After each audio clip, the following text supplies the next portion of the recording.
signal to the world that we are open for business.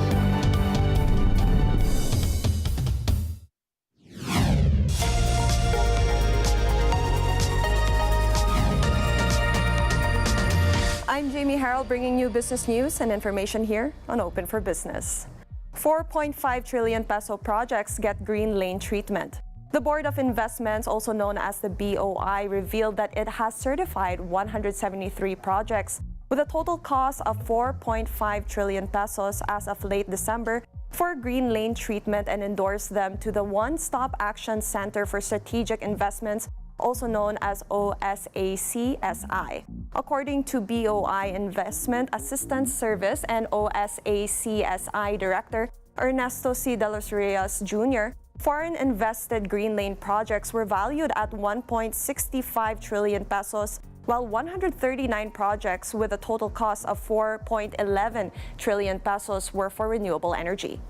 RP South Korea FTA reduces export tariff rates.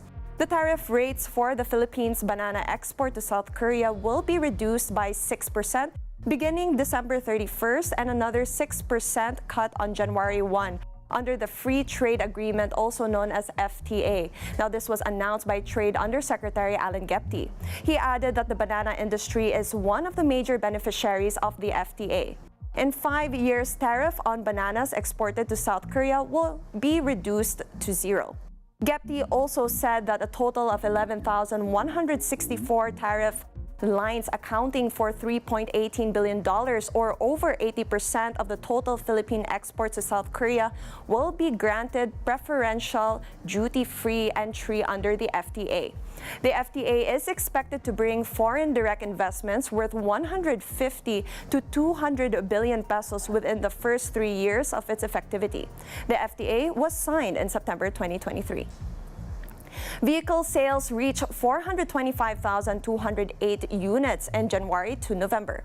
Vehicle sales in the country soared by 8.8% to 425,208 units in January to November this year versus 390,654 units in the same period last year. Now, this is according to the report of the Chamber of Automotive Manufacturers of the Philippines Incorporated, also known as CAMPI, and the Truck Manufacturers Association, also known as TMA. According to the CAMPI TMA statement, the growth in sales reflected commercial vehicle sales of 74% and 26% for passenger cars. And that's a business roundup for this week. I'm Jamie Harrell for Open for Business.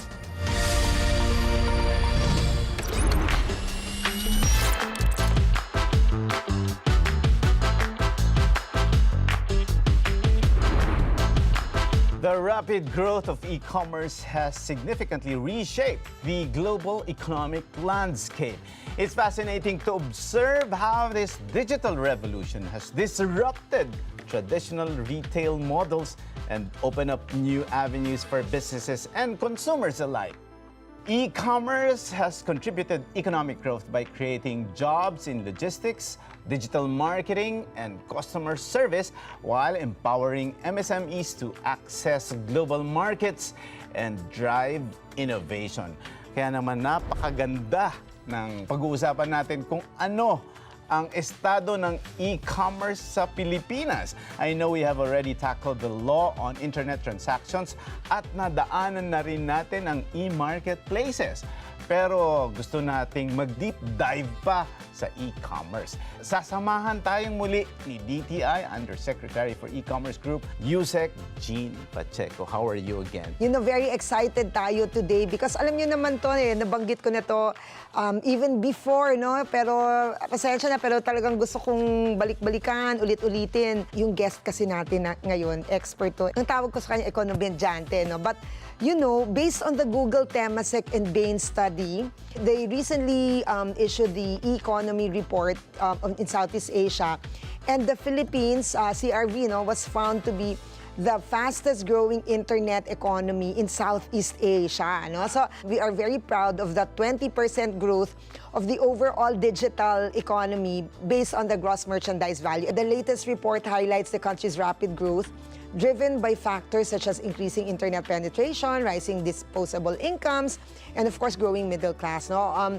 So the surge in the digital activity has led to a boom in e-commerce, digital financial services, online media, contributing significantly to the nation's economic development. So, kaya exciting, no? We are very excited at talagang pag-uusapan natin yung economics of e-commerce, no, sa ating napakagaling na guest today. Yan, kaya huwag na nating patagalin. To help us learn and understand the economics of e-commerce, inimbita ni Usec Jean ang kanyang expert friend pagdating sa statistics at economics. Ang guest natin, Usec, ito ay nag-guest ko na rin noong Before, COVID time pa. Oo. At ang Naku, alam ko, tagal may na nun, COVID-19 pa. Via Zoom pa tayo noon. And I think this is my first time to meet Professor face-to-face. Okay, please introduce. Ay, ako talaga personal ang introduction ko kay Prof. Ronnie kasi call a friend ko to, tsaka BFF ko si Prof. Ronnie. Pero professor ko siya. No? Professor ko siya sa UANP Strategic Business Economics Program. And doon ko siya nakilala. And ever since then, he has a way to make the explanation of economics easy to understand and fun. Siya ang tinatawag nating ekonomediante. Ayun. So, may bakante pa kami sa Starcada. Prof. Sige. So, bakit ano? So, we'd like to welcome CRV, no? Professor Ronnie Balbieran. Siya ang isa tumulong sa atin sa pagbalangkas ng ating e-commerce roadmap ng 2022 at yung e-commerce roadmap natin ng 2028. Hi, Prof. Ronnie. Welcome to the show, Prof. Ronnie. Magandang araw po sa inyong lahat. Magandang araw. Na-miss ko po yung ating discussion. Napakaganda po ng discussion natin. And at that time, COVID po yun, no, Sir Cesar. No? So, and we were just talking about the economy and how we will actually hurdle the pandemic. Pero nung ginagawa po natin yun, ginagawa natin yung e-commerce roadmap and na-surprise po kami ni Usec, no? Kung paano talaga sumabog yung e-commerce ng Pilipinas at the time of the pandemic. No? So I'm very excited to discuss with you, to talk to you about the e-commerce of the Philippines and how it relates or impact our economy. Pwede ba ako mag-shoot ng unang question? Oh, go ahead. Ano naman ang masasabi mo dun sa latest Google Bain Temasek study that showed the Philippines as the fastest growing internet economy in Southeast Asia? Siguro pwede mong i-explain, no, sa ating viewers yung basics ng study. And what do you think of that when you found out about that study? Ang unang reaction ko, dapat lang. So, yun lang ang natin. Kasi remember, noong 2021, nag-release na rin po sila ng study. Nabigla po ang buong Southeast Asia when the Philippine economy pushed e-commerce growth by 93% in just 1 year. No? Wow. Sa gitna po yan ng pandemic. So, doon po napatunayan na bigyan mo lang ng tools, bigyan mo lang ng knowledge, bigyan mo ng internet ang mga Pilipino. They will find a way to actually maximize it. No? So, kaya po nung over the years, tapos biglang naging second place tayo nung last year. Parang meron akong taas ng kilay doon. No? Pero ngayon po, na-reclaim po natin na tayo ang fastest growing e-commerce market in the whole of Southeast Asia. With Vietnam at that time, right? With Vietnam kasi yun yung tabi niya, tumaas yung kilay niya. Tumaas yung kilay. Vietnam, no? We will reclaim it. No? And it's very, very intuitive, no? Logical, kasi the Filipinos are the highest users of internet, the heaviest users of internet, more than 10.5 hours of internet per person, average po yan. And nung ikinabit po natin yung pandemic doon sa heavy use of internet, then we realized that actually our use of internet can actually be used for commerce. So that actually created a very explosive mix of our ability to use the internet at the same time make money out of the things around us. No? So, kaya po kita natin, sandali lang, hindi papatalo ang mga Pilipino sa ganyang labanan. Nauna tayo nung naimbento ang text, tayo ang heaviest texters. Nung naimbento ang internet, nung naimbento ang e-commerce at nalaman natin, nasa atin pala, nasa mga kamay pala natin ang power to buy and sell. and then that was a very, very glorious event for our country to discover e-commerce. Pero Professor Ronnie, you said somehow that's a phenomenal increase, diba? It's tremendous. But what are the key drivers of that growth? The key drivers kasi, number one, you should have a huge base of young, growing population that is Kasama actually in the tayo dun, middle Usec. class. Oo. Hindi ako to, hindi ako. Agree! Kasama naman tayo dyan. So generally, ang ating average age is around 23 to 24 years old. No? So parang hindi naman nagkakalayo Hindi. yung edad natin doon sa Hindi. average age. No? Hindi. So whereas more than half of the world are actually aging. No? So average age 45, 50, 55. Tayo, nandito tayo sa tinatawag nilang demographic sweet spot. No? So, and then we are reaping the benefits of this tinatawag na demographic dividend. No? So, wherein a huge portion of our population is very young. Anong translation nun? So, lagi tayong hindi mapakali. Aggression of the consumers, the workers to buy something. No? And it is driven by emotion, by youthfulness, and maswerte po tayo na napakabata po ng ating population. At nung binigyan natin ng internet, binigyan natin ng digital payments, binigyan natin ng iba't ibang mga tools at murang mga smartphones, nagkatugma-tugma po yung mga factors na yun. No? Nagmura ang smartphone, bumilis ang internet, tapos medyo umuunlad po ang ating middle class, isinama po natin doon sa mga maraming padala ng mga OFWs. No? So, pag nagtugma-tugma po yan, may pera ka, meron kang emosyon, no? At meron kang tao. So, tatlong bagay lang naman eh. Tao, pera, at emosyon. Sa maraming bansa sa buong mundo, may problema sila. One of the three. But us, Tao, ang ano natin, pera, tao, pera, at emosyon. Ang gusto ko So, yung ibig sabihin, emosyon. mas emotional tayo? Is it Opo. Pwede mo sigurong i-share yung characteristic ng mga Pilipino. Sa pagbili? Sa pagbili. Yes, kasi ang standard macroeconomic principle for economic growth is that the population must have positive emotions. Positive emotions will lead to spending. Then spending will lead to production, employment, income. No? So, ang maganda po sa Pilipinas, hindi natin kailangan hindi natin kailangan ng positive emotion. Kailangan lang natin ng emotion. Kasi pag positive emotion, bibili. Pero kapag negative emotion, may problema tayo, bumibili din tayo. Tawag tayo sa friend natin, tawag tayo sa asawa natin. Lumabas nga tayo, galit na galit ako dito. So pagka galit ka, bumibili ka. Pagka masaya ka, bumibili ka. In fact, pag wala ka rin magawa, bored ka, wala ka rin maramdaman, bumibili ka din. So, yung whole range of emotion from negative 0 to positive are actually being used for spending. Now, we have tested it. Nung nakulong tayong lahat sa mga bahay natin, parang mababaliw. May lockdown, Parang, mababaliw ka. ba to? May hindi ko ma-express. So, bili ka na lang ng bili. Hindi ko ma-express. And so, ang napag-initan natin during the pandemic ay yung ating mga cellphone. Tatagulat tayo na, ay, nandito pala yung app.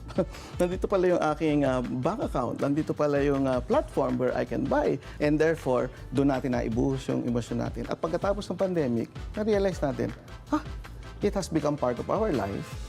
Now, the trend is, gumagala tayo, maano tayo, so yung emosyon na yon parang na-translate din sa, i-combine ngayon natin yung emosyon sa mobility. Sinabi po ng Google na we are actually more free and more mobile now as a people.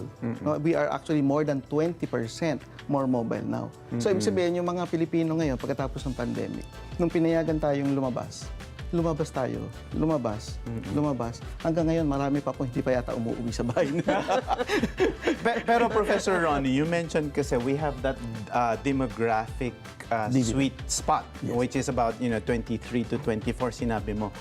Pero ang tanong ko dyan, does that also equate to purchasing power? Kasi maaring bata siya, 23 to 24. Pero sila rin ba yung nagde-decide para bumibili, naglalabas ng pera? Kasi bakit tumaas yung e-commerce growth? Yes, opo. These are the portion of our population na malakas yung tendency to consume without regard to income because they are unaware of the consequences to the income. Sino yan?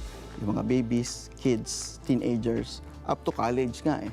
Kung hindi ka working student na college, na you are being financed by your parents. So these are the portion na talagang nagdi-demand, ay, mami, gusto ko nito, daddy, gusto ko nito, ganito, ganyan, ganyan. So that is actually driving a lot of our consumption.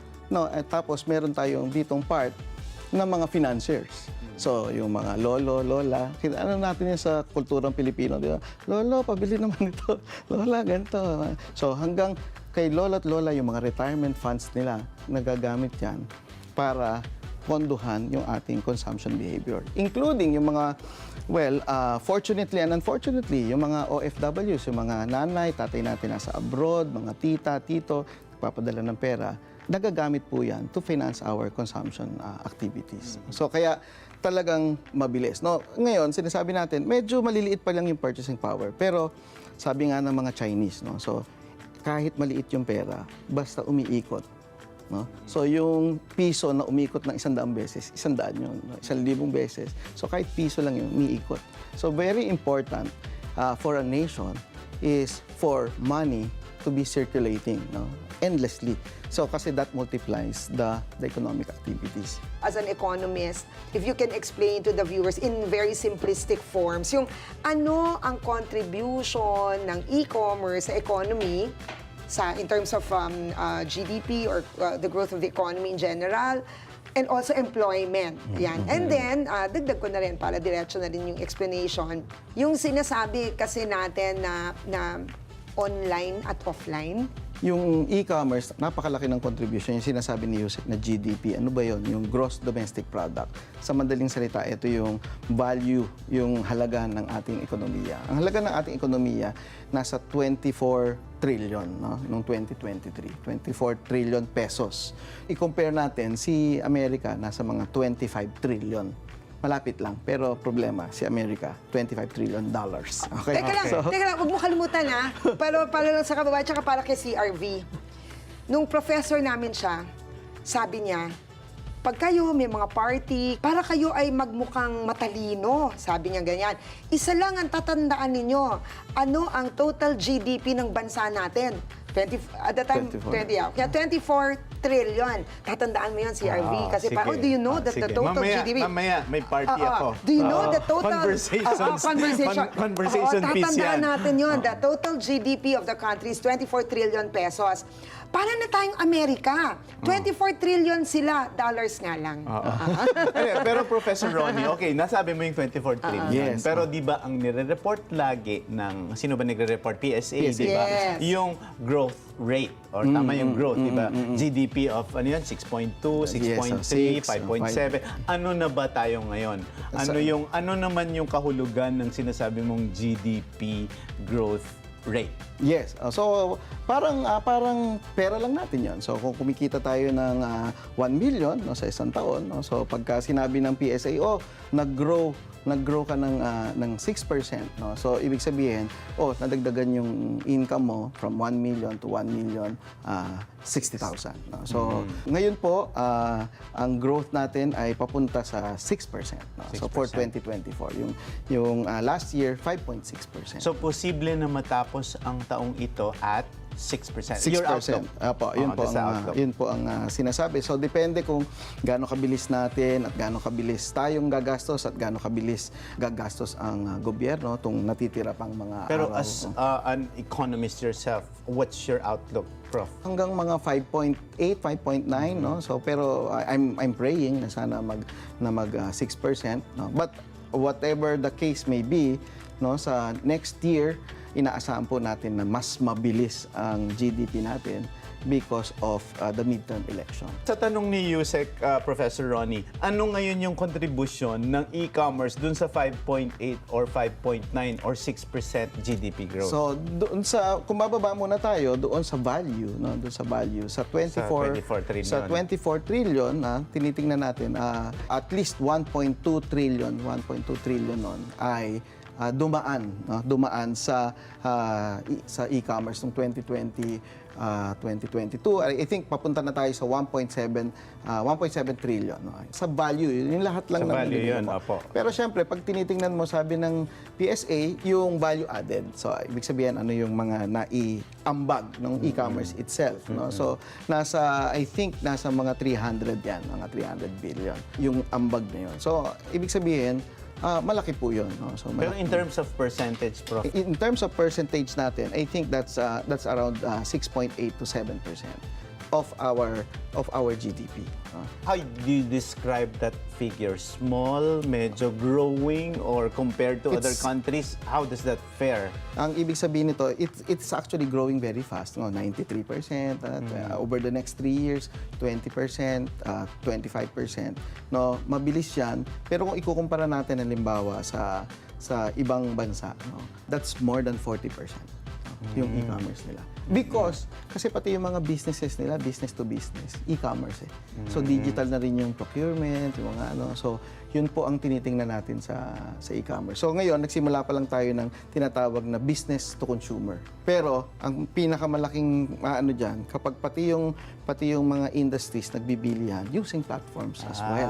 So lalaki pa kapag may B2B na. Yes, sir. Oo. Yes, So sir. ngayon kasi business to consumer pa lang. Karamihan po ng ating ay business to consumer. Siguro we have yung total na yun ng mga 1.7 trillion. Ang nun, siguro malaki na yung 20% ng 1.7 trillion na B2B. No? So ang karamihan yan, business to consumer. Pero kita nyo, halimbawa, kung si construction na napakalaking industriya, no? And then bibili siya sa mga manufactured raw materials for construction. So, at bibilihin niya yan using business to business.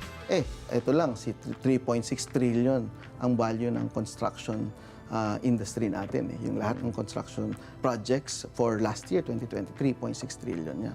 So, kung bibili siya directly from our manufacturing sector ng mga steel, ng mga wood products, etc. No? So, ang laki po nung matatranslate na yan. So, yung 1.7 natin, malakuha natin yung 3.6. Biglang lolobo agad yung natin. Professor Ronnie, yung pangalawang aspeto dun sa tanong ni Usec, paano naman yung sa employment?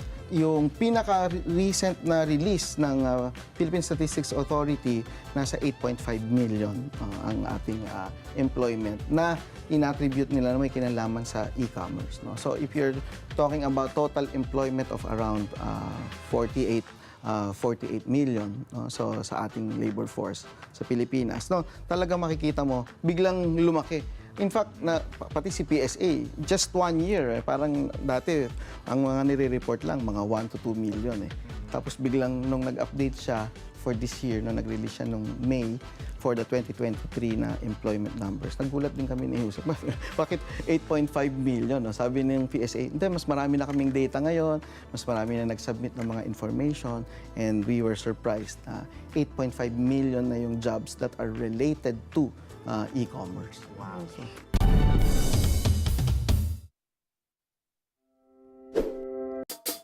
Alam mo na ba?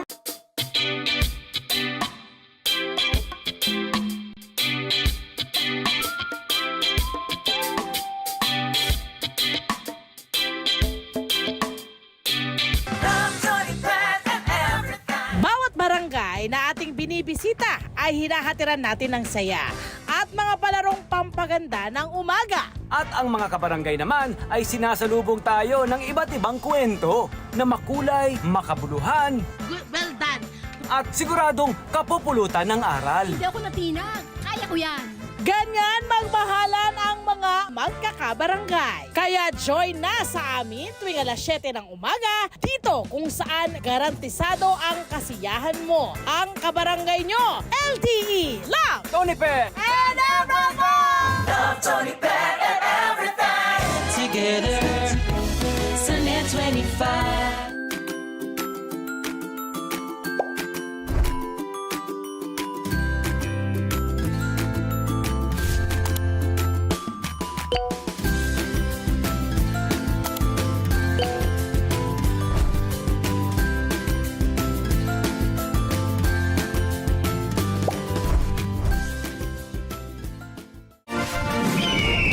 Tumuto at makibalita sa mga pangyayari at kaganapan sa loob at labas ng bansa. Dito sa mata ng Agila sa tanghali, Lunes hanggang Biyernes. Alas 12 ng takali, dito lang sa Net25. At sabay ang mapapakinggan sa Radyo Agila DZEZ 1062. Matatag, Matapang, matapat. Spend pa rin tayo.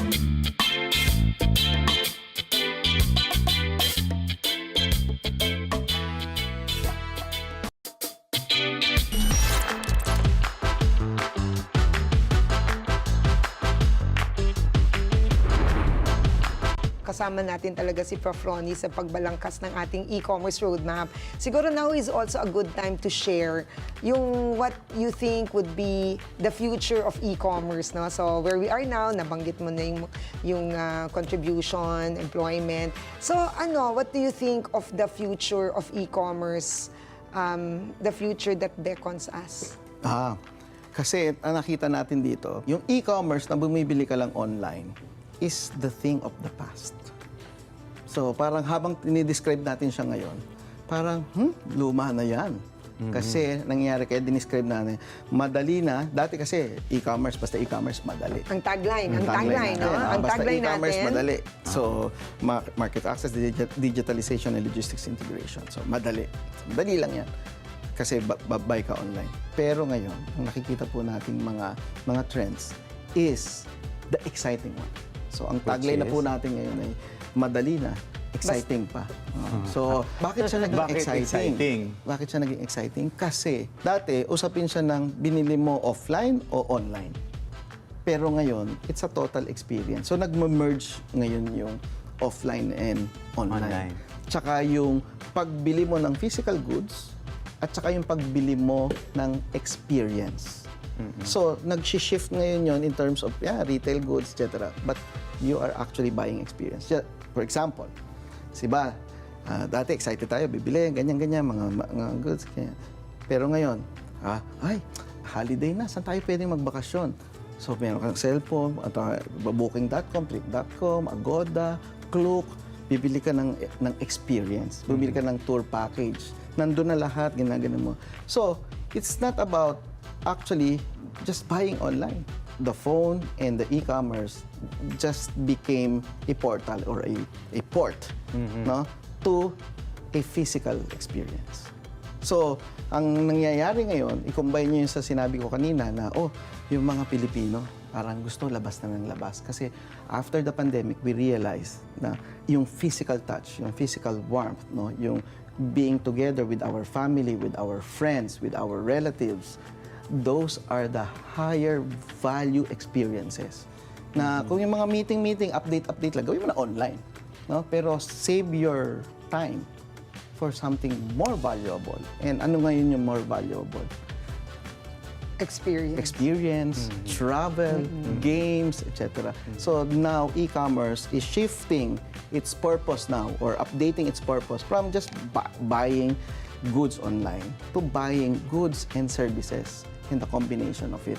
No? So kaya ngayon, pinabibilis. Ang tawag ni Google doon, online travel. Hindi dahil pupunta ka doon tapos may virtual reality ka. Hindi. Bibili ka, mabilis kang bumili so that seamless yung experience tomorrow or mamaya. Di ba? Pag book mo gano'n, mamaya, punta ka na doon. Meron ka nang na-book na resort.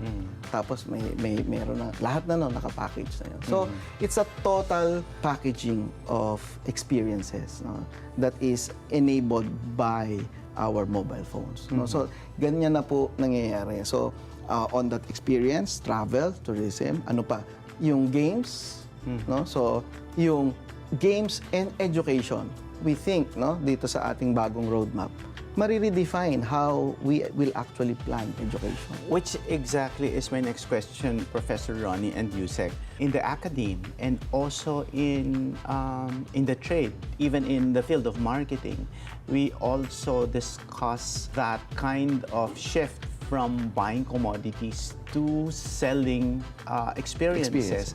But how do you look at it on the perspective of e-commerce in the sense that one is online, one is offline? Are you saying, Professor Ronnie, that we don't necessarily see that demarcation line already? Eventually, there's no offline and online, but everything will be online? Is that the way to do it? Although we see in a lot of areas now, like say for example, if you buy tickets, plane tickets, di ba dati meron mga marami sa mga malls yung, di ba, pipila ka.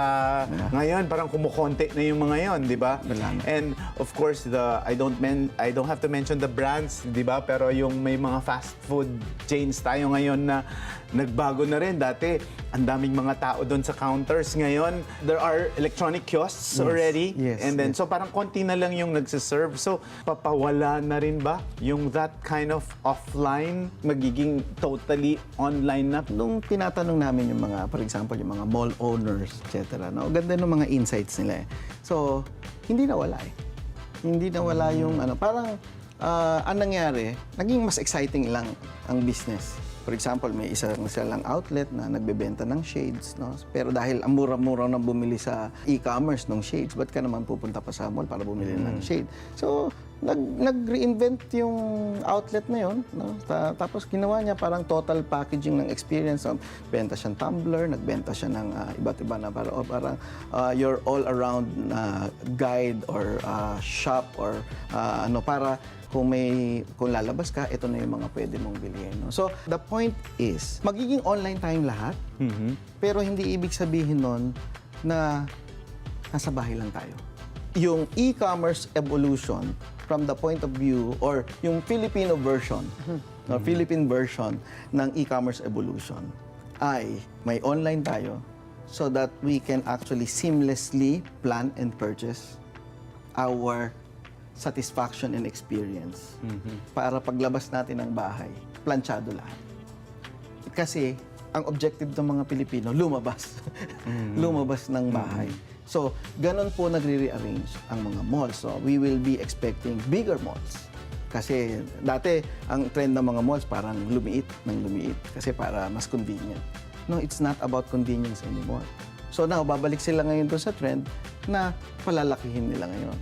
But now, hindi convenience yung mga seating capacity ng mga cinemas na ganyan. Pero hindi, parang ngayon nabaliktad. Di ba? Pag inakyat mo yung paa mo sa sinihan, oy, laki ng bahay mo, pre. Ganun, di ba? So, pero ngayon, ang gagawin daw ng mga malls ay gagawin nilang parang bahay mo talaga. So, yung mga lazy boy, ganyan ka, relax ka, may magsaserve sa yung popcorn. So, that is the experience we're talking about. Pero may goods din yun. May popcorn doon, may gana. Pero bago ka lumabas doon, nabook mo na yun online eh. So, binili mo na, nag-digital payment ka na. Pagdating mo doon, welcome ka na, hindi ka na pumila. Di-deliver na lang sa'yo yung soft drinks, yung popcorn, yung burger, habang nakaano ka doon. Ganyan yung magiging landscape of the e-commerce. How we now actually combine the online and the offline experience. So it's like creating new products, innovations, di ba? So, ano natin, kasi, we just really, ito breaking news to kasi although hindi pa tapos, pero just last week, we had Wholesale and Retail Trade Forum. Yung sinabi kanina ni Prof. Ronnie na nakausap namin yung mga malls, i-affirm ko lang, Prof. Ronnie, di ba, na it's not online or offline, di ba? It's online and offline. Tandaan ho natin yan. That's right. Ito pong mga negosyante natin, hindi po natin sinasabing online lang or offline. Hindi po. It's online and offline, no? Yan po yung meron pa nga ngayon na laging sinasabi na omni-channel. Ano ba yung sa opti-channel? May mga ganung mga terms na tayong naririnig ngayon. Alam nyo, nung nag-survey po kami, I'd like to cite the survey that DTI conducted, our team conducted with 𝗙𝗏𝗃. Actually, mga Pilipino, pag tinanong, nag-survey, 2,500 respondents namin to eh. Ilan ang satisfaction level ng mga nagbibili offline? Parang ang taas 59.67% na nagsasabing lubos silang nasisiyahan pag bumibili sila offline. Tinanong din naman namin, ilan naman din ang online? 49. So, marami pa rin ang gustong pumipisil-pisil, You still want to feel it, you want to see the color, you want to try on your dress. But it doesn't mean, kasi pero kapag in-add mo yung lubos na nasisiyahan at bahagyang nasisiyahan, nakikita natin that people the reason why people buy online is what? Number one, kasi pwede kang bumili 24/7. So kung ikaw ay, ano yung hindi ka makatulog sa gabi? Insomniac. May insomniac ka, ayun, nasa marketplace ka, naghahanap ka. No? So, 24/7 ang mga marketplaces. Ganon ka ba, Usec? Oo, kasi Okay, online ka pa ng kaya gabing-gabi. Oo, kaya Kaya nabubudol ka na naman eh. ako kasi sobra akong excited. Oo. So there, no? And saka ang nakalagay din, why people buy online, nakakatipid ka sa oras. Tapos ito na nga, no, hindi ka kailangang lumabas, no? Pero nandun din yung nandun din kasi yung why people buy offline. Kasi ang feeling nila mas safe ka at mas secure kung magbabayad ka kaliwaan. 'Di ba? So, in other words, kami po dito, no, when we are now promoting e-commerce, sinasabi natin sa ating mga negosyante that there are other ways to increase your market, no? And that is digitally through online, no? So, hindi natin sinasabi na, wala nang offline. Hindi. Gusto ho talaga natin, you are available in many, many channels, offline or online. Tama, di ba, Prof. Ronnie? Yes. Usec, alam mo, hindi pa lumalabas yung pagkakomedyante ni Prof. Oo nga Ronnie, pero eh. kulang ang oras natin. So, dapat, wala na. Katulad ng lagi nating sinasabi, kailangan bumabalik ang mga kailangan guests bumabalik. natin. Ang tanong ko na lang is, kasi siyempre, we wanted to really leverage on the growth of e-commerce here in the Philippines. And when you compare it with the neighboring countries, di ba, sabi nga natin, we're the fastest growing digital economy. Ano pa yung kulang? Ano pa yung dapat magawa? Meron pa bang dapat i-improve? Is it on the education of consumers? Is it the trust of consumers to the e-commerce systems? Ano pa yung wishlist nyo na dapat maisagawa para tuluyang maiwan natin or lumakas tayo? At lalong interesado ako dun sa sinasabi nyo na para lumaki pa yung contribution, B2B, may business to business din. So what is your wish list, Professor? Nung isang linggo lang yata yun, kami ni Usec, sumama naman kami doon sa launching ng Intellectual Property Strategy, the Philippine Intellectual Property Strategy. At minention din yung e-commerce doon. Pero ang direction natin is, how do we now take advantage of our creative spirit? No? Everybody's talking about, we are creative. No? Creative, e-commerce, intellectual property, valuation of our creative spirit and innovative spirit. No? So, yun ang kailangan nating pagdikit-dikitin. Kasi ayaw natin yung mangyari na, okay, e-commerce tayo, pero ang nakinabang, lahat ng manufacturers outside the Philippines. No? So, ang gusto natin is sumabay din tayo yung e-commerce, mapakinabangan ng ating mga negosyante, mapakinabangan ng ating mga Filipino MSMEs, no? So, at mapakinabangan ng Filipino large corporations. How do we do that? No? So, we encourage yung collaboration. No? Ito marami tayong mga ideas, marami tayong dito, o ipapatent natin yan, pa-copyright natin yan, at sisimulan na ngayon natin siyang i-package at i-promote sa ibang bansa. At yan ang makakatulong sa ating exports. Kasi, alam nyo, dumudugo ng todo yung ating trade deficits. No?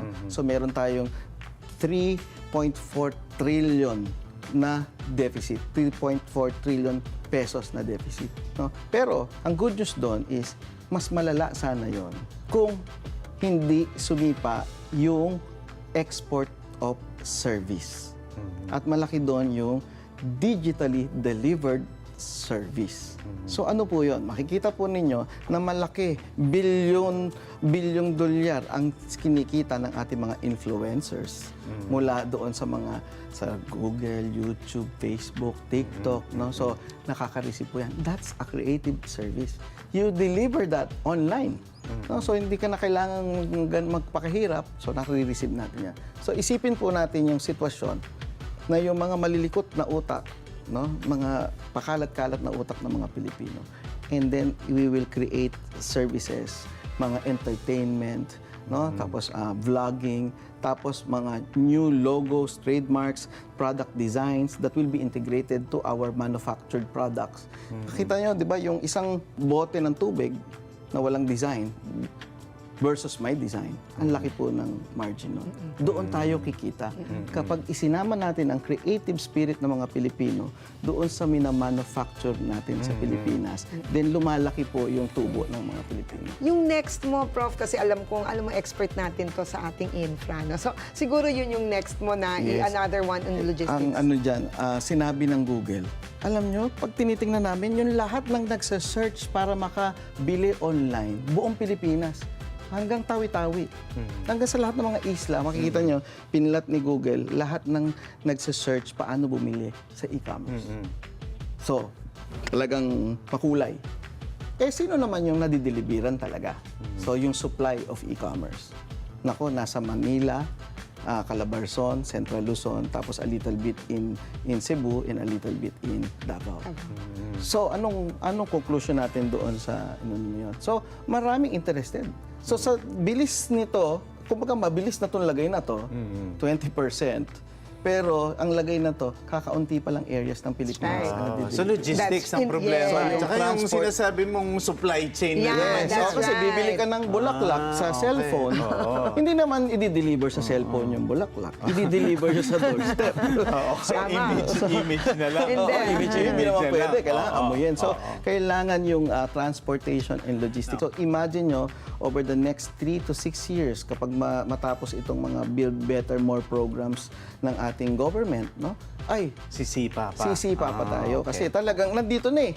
Wala nang usapin whether may pera o may demand, curious ba tayo sa e-commerce, curious ba tayo sa mga online services. Wala na pong debate doon eh. Kakapiranggot ang oras natin. Talaga namang bawat episode natin, punong-puno ng kaalaman. E-commerce truly represents an exciting frontier for economic growth and innovation, both globally and here in the Philippines. Salamat again.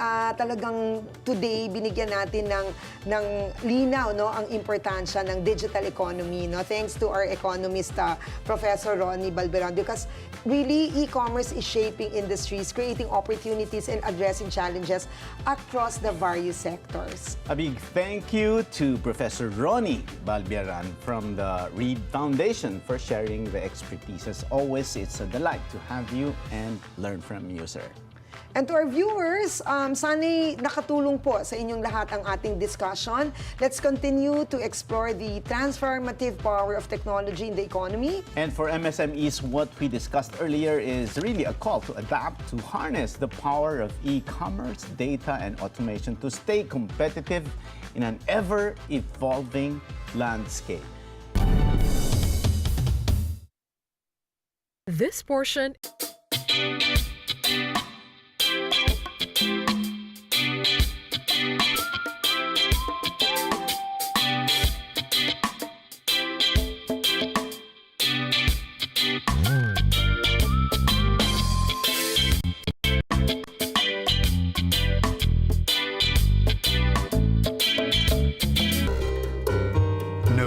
what ails you, Google your symptoms and the results will often be cancer. So when in doubt, get off the internet and consult a doctor instead. Preferably right away, because if it is cancer, an early diagnosis gives you the best chances of a full recovery. New targeted therapies are extremely effective at combating many types of cancer. People with benign tumors now have reason for hope too. Find out how cancer develops and how to live your best life despite tumors on In Good Shape. Daan mo, hanggat nandito ako, hindi ako papayag na sumikat ka.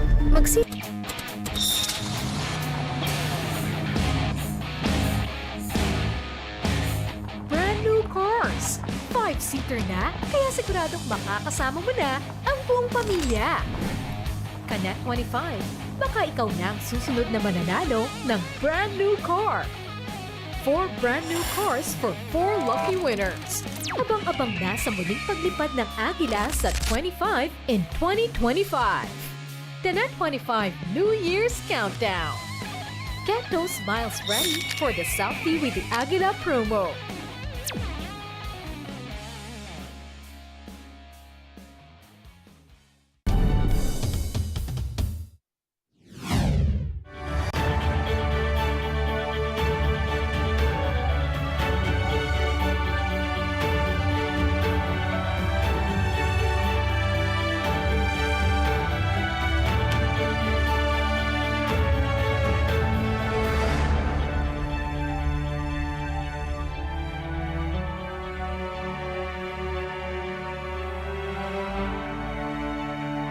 To the organizers of the Golden Globe Annual Awards, thank you for your dedication to recognizing Filipinos with exceptional contributions to our society.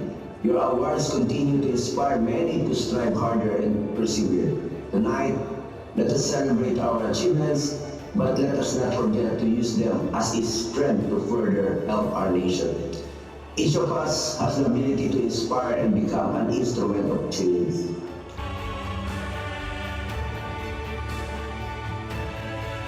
Now, I'm sure this award means so much to your company. Tell me how this would add on to the repertoire of the company. Well, definitely. This is our third year that we are getting this reward. I'm very happy and very proud. And we're making big steps when it comes to the service. I think that being part of the transportation business and the car rental business, what makes us different is giving the right service and the best service that we can. And we're focusing on this, and I'm happy that every year we're succeeding to become the excellent. Yeah. Aside from giving quality service, what else is the trait or the value of your company that keeps it like the third year here in this award? Well, actually, my team is going together for many years. The turnover is low because they're happy with what they are doing. They're happy to give service, and they're happy to be part of an East Transport family. I really like my employees, and I like what they do, and we are trying to give the right feeling, the right atmosphere in the company that everyone will feel committed and will do the extra mile for its customers. And this kind of commitment creates excellence. Definitely, very inspiring. Please, since speaking of being inspirational, for the people who want to follow your footsteps or start a company like yours, are there any advices that you want to give? Well, yeah, I think that first you have to be authentic. You have to love your people. When you're going to open this kind of operation, which is considered to be big with drivers and finance team, HR, etc., you have to listen to the people, and you have to make your steps together with them. It's not like you're the only decision maker and that's it. Whatever I do, that's whatever I decide, that's what you do. But we think together because they have the interaction with their people and with the clients. And being open for that just allow you to do bigger steps than you can if you do it alone with yourself. So I think that's the advice. Amazing. Being a good leader is being a good listener as well. Also, on the side, congratulations for making it to the Wall of Fame. It's amazing. Now, any last words about this award? What do you feel about it? Are you looking forward to? Yeah, I'm happy. You know, there are great challenges in the transportation arena in the Philippines. The Philippines are doing great steps toward technology, and I think that's great. And that will help to solve the transportation problems in the country. I'm very willing to be part of it, and I'm proud that I can do something to help the transportation industry in the Philippines. That's great, and that's amazing. Thank you once again. Thank you so much. So honored to speak with you. Congratulations. Thank you very much.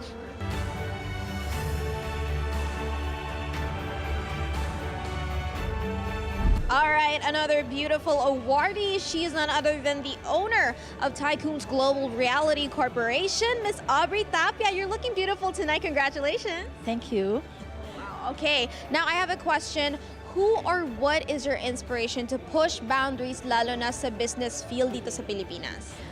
Well, my inspiration is, of course, my sales team, my staff, and my family. Wow, definitely family and employees as well. Your sales team really pushes for motivation. All right, everybody, I'm standing right next to a beautiful and successful awardee from Louis-Mar Fire and Safety Avenue Corporation, Miss Maricel Zamora Barredo. Congratulations for receiving this award. You're such a lovely. You are lovely too. So please tell me po, paano kayo nagsimula sa business na to? Who did you start it with? Of course, with my husband, na after a 4-year struggle na nagpaaral kami sa 2 younger brothers ko. And then that's the time na nag-usap kami on how we started the family. So nung nagka-opportunity siya ng 2 years sa Japan as construction worker, yun, doon lahat nag-umpisa. So nung pauwi na siya, yun lang yung prayer ko na